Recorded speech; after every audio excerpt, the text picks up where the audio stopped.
पश्चिम बंगाल में राष्ट्रपति द्रौपदी मुर्मू के अपमान को लेकर पीएम मोदी ने ममता बनर्जी पर जमकर हमला बोला। दिल्ली में पीएम मोदी ने कहा कि ममता ने न सिर्फ राष्ट्रपति बल्कि लोकतंत्र की महान परंपरा का भी अपमान किया। टीएमसी के लोग सत्ता के अहंकार में डूबे हुए हैं, इनका अहंकार बहुत जल्द टूटने वाला है। दरअसल कल राष्ट्रपति बंगाल दौरे पर थी, जहां उनको रिसीव करने ना तो सीएम पहुंची थी और न ही सरकार का कोई भी नुमाइंदा उनके लिए पहुंचा।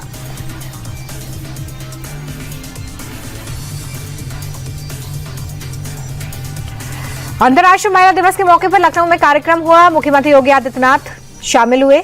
सीएम योगी ने कहा कि अब यूपी की पहचान बदल गई है। पहले दंगा और कर्फ्यू प्रदेश की पहचान थी। बेटों को स्कूल भेजना लोग नहीं चाहते थे, लेकिन आज हालात बदले हैं। बेटियां सुरक्षित महसूस करती हैं। सुरक्षा के लिए सरकार प्रतिबद्ध है। सुरक्षा के साथ खिलवाड़ करने वालों पर सख्त कार्रवाई होती है। पंजाब के वित्त मंत्री हरपाल सिंह चीमा ने विधानसभा में वित्त वर्ष 2026-27 के लिए बजट पेश किया है, जो कि करोड़ों का बजट है। 2,60,04,33 करोड़ रुपए का ये बजट में सरकार ने मुख्यमंत्री माताएं बेटियां सत्कार योजना के तहत महिलाओं को हर महीने 1,000 और अनुसूचित जाति की महिलाओं को 1,500 रुपए देने का ऐलान किया है। स्वास्थ्य के लिए सरकार की तरफ से 6,000 करोड़ से ज्यादा का प्रस्ताव रखा गया है। तो वहीं सरकार ने नशे के खिलाफ चलाए जा रहे युद्ध नशे दे विरुद्ध अभियान को और तेज करने का ऐलान किया है। सरकार ने ड्रग सेंसस कराने की भी घोषणा की है। बिजनेसमैन अनिल अंबानी की मुश्किलें बढ़ती जा रही है। सीबीआई ने एक नया केस उन पर दर्ज कर लिया है। यह एफआईआर पीएनबी के चीफ मैनेजर की शिकायत पर हुआ है। एफआईआर के मुताबिक 2013 से 17 के बीच अनिल अंबानी ने रिलायंस कम्युनिकेशंस के अधिकारियों के साथ मिलकर 1,085 करोड़ की धोखाधड़ी की। बैंक ने आरोप लगाया है कि कंपनी ने फंड को जानबूझकर दूसरी जगह डाइवर्ट कर दिया। नई एफआईआर में रिलायंस कम्युनिकेशंस, अनिल अंबानी, मजारी काक्कर समेत कई लोगों को आरोपी बनाया गया है। ईरान के रिवॉल्यूशनरी गार्ड ने बहुत बड़ा दावा कर दिया है। आईआरजीसी कह रहा है कि 24 घंटे में 200 से ज्यादा अमेरिकी सैनिक मारे गए हैं। ईरान ने बहरीन में अमेरिका के 5वें बेड़े पर 21 सैनिकों को मार गिराने का दावा किया है। साथ ही ईरान ने यह भी बताया कि फारस की खाड़ी में अमेरिकी तेल टैंकर को भी टारगेट किया गया। हालांकि अमेरिका से अभी तक कोई भी इसकी पुष्टि नहीं हुई है। श्रीलंका ने पहली बार ईरानी सैनिकों का वीडियो जारी किया है, जो वॉरशिप से बचाए गए। श्रीलंका ने ईरानी सैनिकों को अपने बंदरगाह पर शरण दी। अब इस पूरे रेस्क्यू का एक वीडियो जारी किया गया है। श्रीलंका नेवी ने बताया है कि IRINS बुशहर जहाज पर सवार 208 ईरानी कर्मियों में से 204 को कोलंबो बंदरगाह पर सुरक्षित पहुंचाया गया। ईरान में युद्ध के 9वें दिन अमेरिका और इजरायल की सेना पर बम और मिसाइलों से अटैक हुआ। मिसाइल अटैक से तेहरान के आसमान में धुएं का गुबार छाया हुआ है। बीते 200 घंटे में अमेरिका और इजरायल ने ईरान के 750 से ज्यादा ठिकानों पर तबाही मचाई। 300 से ज्यादा मिसाइल लॉन्चर बर्बाद किए।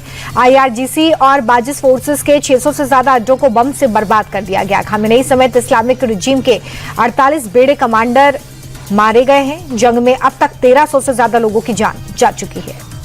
तेहरान पर बीती रात मिसाइलों से कई जगहों पर अटैक हुआ है, जिससे आग की लपटें उठती दिखाई दी। आसमान लाल हो गया। इजरायली सेना ने तेहरान के पूर्वी और दक्षिणी पश्चिमी इलाके में कई जगहों पर अटैक किए। एक तेल रिफाइनरी के पास भी धुएं का गुब्बार दिख रहा है। ये हमले अमेरिकी राष्ट्रपति ट्रंप की धमकी के बाद हुआ। ट्रंप ने कहा था कि आसमान से कयामत बरसेगी, ईरान ने बहुत बड़ी तबाही का सामना करना होगा। इस तरह की धमकी ट्रंप की तरफ से कल ही दी गई थी। इजरायल की सेना ने पूरे ईरान में करीब 3,400 हमले किए हैं। दावा यह है कि 150 से ज्यादा ईरानी रक्षा प्रणालियों को निष्क्रिय कर दिया गया है। उधर राष्ट्रपति ट्रंप ने दावा किया कि अमेरिकी सेना ने 3 दिनों में 42 ईरानी नौसेना जहाजों को नष्ट किया है। साथ ही ईरानी एयरफोर्स को खत्म कर दिया है। ट्रंप कह रहे हैं कि हमने उनकी कम्युनिकेशन को बंद कर दिया है। सारा टेलीकम्युनिकेशन चला गया है। इराक के कुर्द क्षेत्र में स्थित इरबिल हवाई अड्डे पर भी अटैक किया गया है। विस्फोटों के बाद धुआं उठता दिखाई दिया। लोगों ने धमाके की 3 जोरदार आवाजें सुनी। इलाके में विमानों के उड़ने और सायरन की आवाज भी सुनाई दी। कुछ मिसाइल और ड्रोन को इंटरसेप्ट किया गया है। बहरीन में भी 86 मिसाइल, 148 ड्रोन हमलों को रोकने का दावा है।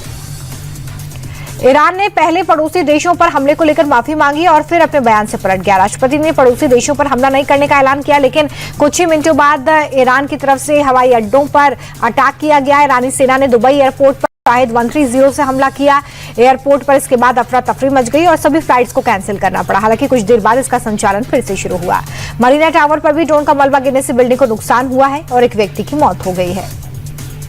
मिडिल ईस्ट में जारी तनाव के बीच देश में पेट्रोल डीजल की कीमत बढ़ने की चिंता खत्म हो गई है, क्योंकि स्ट्रेट ऑफ होर्मुज रूट बंद होने के बाद सरकार ने कुल इंपोर्ट का 10% कच्चा तेल नए रूट से मंगाना शुरू कर दिया।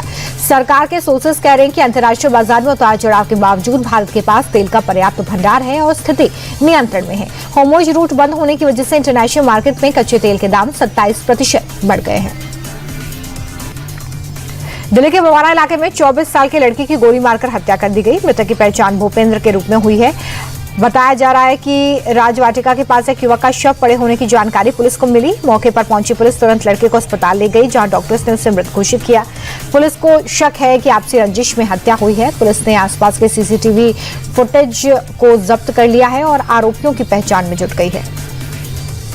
दिल्ली के उत्तम नगर में मर्डर मामले में पुलिस ने 2 आरोपियों को गिरफ्तार किया है। एक नाबालिग सहित अब तक कुल 7 आरोपी पुलिस ने पकड़े हैं। पुलिस ने केस में SC/ST एक्ट भी जोड़ दिया है। वहीं आरोपियों के खिलाफ बुलडोजर एक्शन हुआ है। भारी सुरक्षा के बीच प्रशासन ने आरोपियों के घर के अवैध हिस्से को ध्वस्त कर दिया है। JJ कॉलोनी को छावनी में तब्दील कर दिया गया है। आला अधिकारी लगातार फ्लैग मार्च कर रहे हैं। दिल्ली पुलिस ने वकील पर हुए हमले के मामले में वांटेड शूटर समेत 3 बदमाशों को गिरफ्तार किया। यह ऑपरेशन सेंट्रल डिस्ट्रिक्ट पुलिस के स्पेशल स्टाफ ने किया। पुलिस ने बदमाशों के पास से एक मेड इन इटली पिस्टल, 8 जिंदा कारतूस, 2 स्कूटी बरामद की। आरोपी सोहेब कुख्यात अपराधी है, जिस पर पहले से ही 7 मामले हैं। अनीस और माजिद भी गंभीर मामलों में वांटेड है। गुरुग्राम में लग्जरी कारों के शोरूम पर बाइक सवार 3 बदमाशों ने गोलियां बरसाई, जिससे पूरे इलाके में दहशत फैल गई। शोरूम के बाहर खड़ी बिल्डर की गाड़ी को निशाना बनाया। गोलीबारी के दौरान गाड़ी में बैठा ड्राइवर जख्मी हो गया। फायरिंग में शोरूम के साथ कई लग्जरी गाड़ियों के शीशे टूट गए हैं। शोरूम मालिक ने सेक्टर 37 थाने में शिकायत दर्ज करवाई है। आरोपियों की गिरफ्तारी के लिए तपिश दी जा रही है। गुजरात के सूरत में स्वामी नारायण मंदिर कैंपस के बाथरूम में 2 छात्राओं की डेड बॉडी मिलने से हड़कंप मच गया। रोशनी और ज्योत्सना नाम की दोनों लड़कियां कॉलेज के लिए घर से निकली थी। जब नहीं लौटी तो घर वालों ने खोजबीन की, जिसके बाद मंदिर के बाथरूम में उनकी लाश मिली। स्पॉट से एनेस्थीसिया की एक भरी हुई और एक खाली बोतल मिली है। दोनों के मोबाइल की जांच में ये पता चला है कि ChatGPT की मदद से सुसाइड कैसे करें पूछा गया था और गैलरी से भी कुछ फोटोज मिले हैं। गूगल के CEO सुंदर पिचाई को अगले 3 साल में अपनी कंपनी से भारी भरकम वेतन मिलने वाला है। रिपोर्ट के मुताबिक पिचाई को अगले 3 साल के लिए करीब 6,300 करोड़ रुपए का वेतन मिलेगा। इस पैकेज के साथ ही पिचाई दुनिया के सबसे ज्यादा वेतन पाने वाले कॉर्पोरेट प्रमुखों में शामिल हो जाएंगे। पिचाई के पैकेज का एक बड़ा हिस्सा परफॉर्मेंस स्टॉक यूनिट्स PSU के रूप में है।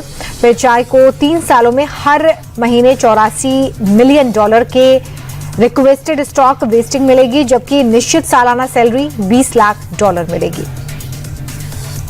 अंतर्राष्ट्रीय महिला दिवस पर दिल्ली से लेकर कोलकाता तक कई कार्यक्रमों का आयोजन हुआ है। दिल्ली में लोकसभा स्पीकर ओम बिरला ने ऑल वुमेन बाइक रैली को हरी झंडी दिखाई। बाइक रैली में बड़ी संख्या में महिलाओं ने हिस्सा लिया। महिला एवं बाल विकास मंत्रालय ने कर्तव्य पथ पर शक्ति वॉक का आयोजन किया। सीएम रेखा गुप्ता इसमें शामिल हुई हैं। उधर कोलकाता में फिट इंडिया पिंक साइक्लोथॉन हुई, जिसमें कि खेल मंत्री मनसुख मांडविया शामिल हुए और बच्चों के साथ साइकिल चलाई और फिट रहने का संदेश दिया। तो वहीं चंडीगढ़ में भी महिला दिवस पर वॉकथॉन का आयोजन किया गया। रंग पंचमी पर इंदौर में पारंपरिक गेर निकली। परंपरागत गेर में लाखों लोग शामिल हुए। टैंकर पर मिसाइलें लगाकर लोगों पर रंग बरसाए गए। रंगीन पानी की बौछार की गई। 250 क्विंटल गुलाल और 25 टैंकर और मिसाइलों से लाखों लोग रंगों से सराबोर हुए। कंप्रेशर मशीनों से भी 100 से 200 फीट तक कई रंगों के गुलाल उड़ाए गए। बैंड बाजा, डीजे, भजन, नृत्य मंडलियों ने माहौल को खुशियों के रंगों से सराबोर कर दिया। उधर उज्जैन में भी निकली गेर में CM मोहन यादव शामिल हुए।